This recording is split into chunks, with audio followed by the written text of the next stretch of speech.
નમસ્કાર, આપ જોઈ રહ્યા છો સ્પાર્ક ટુડે ન્યૂઝ। આમોદ નગરપાલિકાના નવા ચૂંટાયેલા ભાજપના સભ્યોએ નગરપાલિકાના મુખ્ય અધિકારીઓને લેખિત રજૂઆત કરી નગરના સ્લમ વિસ્તારમાં ગટર સફાઈ કામગીરી તાત્કાલિક હાથ ધરવા તેમજ ચોમાસા પૂર્વે પ્રિમોન્સૂન કામગીરી ઝડપથી પૂર્ણ કરવા માંગ કરી છે। સાથે સાથે લાંબા સમયથી પેન્ડિંગ રહેલા વિકાસના કામો વહેલી તકે શરૂ કરી ચોમાસા પહેલા પૂર્ણ કરવામાં આવે તેવી રજૂઆત પણ કરવામાં આવી છે। સભ્યોએ રજૂઆતમાં જણાવ્યું છે કે નગરના અનેક વિસ્તારમાં ગટરોની સફાઈ સમયસર ન થતાં સ્થાનિકોને ભારે હાલાકીનો સામનો કરવો પડી રહ્યો છે। ચોમાસા દરમિયાન પાણી ભરાવાની સમસ્યા ઊભી ન થાય તે માટે પૂર્વ તૈયારીઓ તાત્કાલિક શરૂ કરી દેવામાં આવી છે। આ મુદ્દે નગરપાલિકાના પ્રમુખ અને ઉપપ્રમુખ સમક્ષ પણ રજૂઆત કરવામાં આવી હતી। ઉપપ્રમુખે જણાવ્યું હતું કે નગરમાં જરૂરી કામગીરી શરૂ કરી દેવામાં આવી રહી છે। ટીમ દ્વારા તબક્કાવાર રીતે તમામ વિસ્તારોમાં કામગીરી હાથ ધરવામાં આવશે। મજૂરોની ઉપલબ્ધતા અને કામગીરીના પ્રમાણે ધ્યાનમાં રાખી સ્ટેપ બાય સ્ટેપ કામગીરી પૂર્ણ કરવામાં આવશે। વધુમાં ઉપપ્રમુખે જણાવ્યું હતું કે વિકાસના પેન્ડિંગ કામોના દસ્તાવેજો અને પેપરનો અભ્યાસ કરી સંબંધિત કોન્ટ્રાક્ટરોને એસ્ટિમેટ મુજબ ગુણવત્તાયુક્ત મટીરિયલ વાપરી કામગીરી કરવા સૂચનાઓ આપવામાં આવી છે।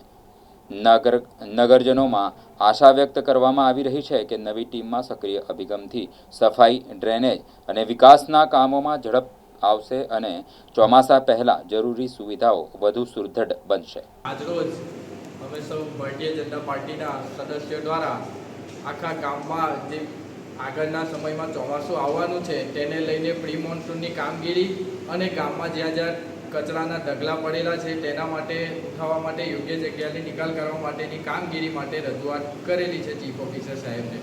ટૂંક સમયમાં આ કામગીરી પૂર્ણ થાય તેના માટે સાહેબને નમ્ર અપીલ કરેલી છે। વિકાસના કામો અંગે શું રજૂઆત કરી તમે? વિકાસના કામો અંગે જે તે જૂના કામ પેન્ડિંગ છે તે કામ જલ્દીથી જલ્દી પૂરા કરવામાં આવે। ચોમાસા પહેલાં કામ પૂર્ણ થાય તો જનતાને એનો લાભ મળે એ બાબતે રજૂઆત કરેલી છે। તમે આમોદ શહેરના કયા વોર્ડના સદસ્યો છો? હું વોર્ડ નંબર 3 અને બીજા વોર્ડ નંબર 4ના સદસ્યો છે। 19 તારીખના રોજ ઉપપ્રમુખની જ્યારે વરણી કરવામાં આવી, 20 તારીખથી અમારો બોર્ડ જે ગટર સાફ સફાઈ કરવાની પ્રક્રિયા છે તેને હાથ ધરેલી છે। છેલ્લા 5 દિવસથી રાતે 2 વાગ્યા સુધી અમે કામગીરી કરી રહેલા છીએ। આખા ગામની સાફ સફાઈ થવાની છે, પરંતુ માણસોના અભાવના કારણે એક એક કરીને અમે દરેક વોર્ડ લેતા હોય છે। કોઈ વોર્ડ બાકી રાખવામાં નહીં આવે।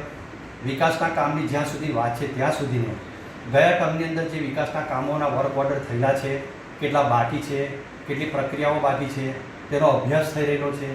જે પડતર પ્રશ્નો છે તેનો નિકાલ કરવામાં આવશે। દરેક કોન્ટ્રાક્ટરને સૂચના આપવામાં આવેલી છે, દરેક કર્મચારીને સૂચના આપવામાં આવેલી છે। તમામ કામો ઝડપી બનશે એના માટે અમે કાર્યરત છીએ।